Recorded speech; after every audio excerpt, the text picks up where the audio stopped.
Shalom, selamat pagi dan salam sejahtera untuk kita semua. Saudara-saudari yang terkasih di dalam nama Yesus Kristus, sebelum kita mengawali aktivitas kita sepanjang satu hari ini, hari Kamis tanggal 21 Mei tahun 2026.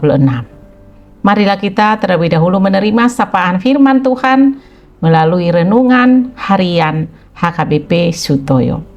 Kita berdoa. Damai sejahtera dari Allah Bapa yang melampaui segala akal, kiranya menyertai hati dan pikiran saudara di dalam Yesus Kristus Tuhan kita. Amin. Firman Tuhan yang mau menyapa kita melalui renungan harian hari ini yang diambil dari 1 Yohanes pasal yang kedua, ayatnya yang pertama, demikian firman Tuhan. Anak-anakku, hal-hal ini kutuliskan kepada kamu, supaya kamu jangan berbuat dosa. Namun jika seorang berbuat dosa, kita mempunyai seorang pengantara pada Bapa, yaitu Yesus Kristus yang adil. Di dalam bahasa Batak Toba dikatakan, Ale akka anaha, ubahen husura totu hamu, asa unang mardosa hamu. Molo tungadong na mardosa, adong do pangondiata tu amai, ima Yesus Kristus partigori. Demikian firman Tuhan. Saudara-saudari yang terkasih di dalam nama Yesus Kristus, Yohanes menyapa jemaat sebagai anak-anakku dengan kasih dan menegaskan tujuan utamanya agar mereka tidak berbuat dosa. Kekristenan menuntut ketaatan dan hidup dalam terang. Meskipun dipanggil untuk hidup kudus, Nats ini mengakui bahwa orang Kristen masih mempunyai keterbatasan, bisa jatuh ke dalam dosa. Untuk itulah dalam Nats ini disebutkan, jika ada yang berbuat dosa. Saat manusia berdosa, Yesus Kristus yang adil itu bertindak sebagai pembela atau perantara di hadapan Bapa. Namun bukan berarti manusia itu sengaja dan bebas melakukan dosa.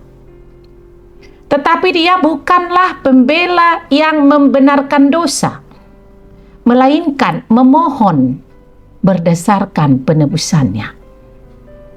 Saudara-saudari yang terkasih, meskipun ada pengampunan, tetapi orang Kristen hidup bukan untuk berbuat dosa, serta tidak meremehkan kasih dan anugerah Tuhan.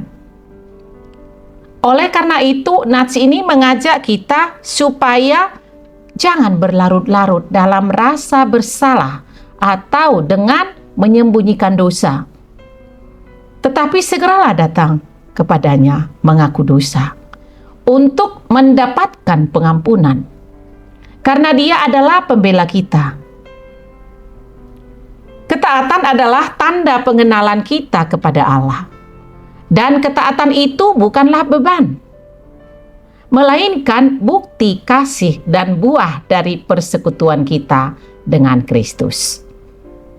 Saudara-saudari yang terkasih, ayat ini mengajarkan keseimbangan, bahwa kekristenan bukanlah tentang hidup tanpa dosa sama sekali atau kesempurnaan seketika, tentang tidak hidup di dalam dosa, menjauhi larangannya, serta terus bergantung pada Kristus sebagai pembela kita saat kita lemah, agar kita diberi kemampuan untuk melawan dosa dan menunjukkan ketaatan, bukti pengenalan kita kepada Allah.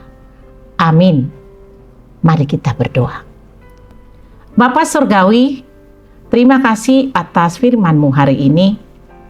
Kami bersyukur karena Engkau telah memberikan Tuhan Yesus sebagai pembela dan pengantara yang adil. Ampuni segala kelemahan dan dosa kami saat kami jatuh. Kuatkan dan pimpinlah langkah kami, serta mampukan kami hidup berkenan di hadapan-Mu ya Bapa. Kami juga berdoa buat jemaat Tuhan yang dalam keadaan sakit dan rindu akan kesembuhan. Engkau ya Tuhan tabib yang ajaib, jamah dan berkati mereka dengan jamahan tangan-Mu yang penuh kuasa, agar mereka menerima kesembuhan. Kami serahkan hidup kami sepenuhnya dalam tangan pengasihan Tuhan. Kami mohon ampun akan dosa kami.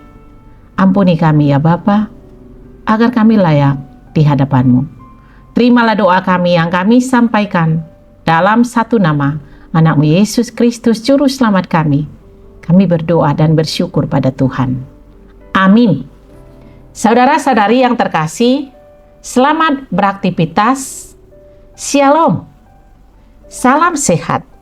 Tuhan Yesus memberkati.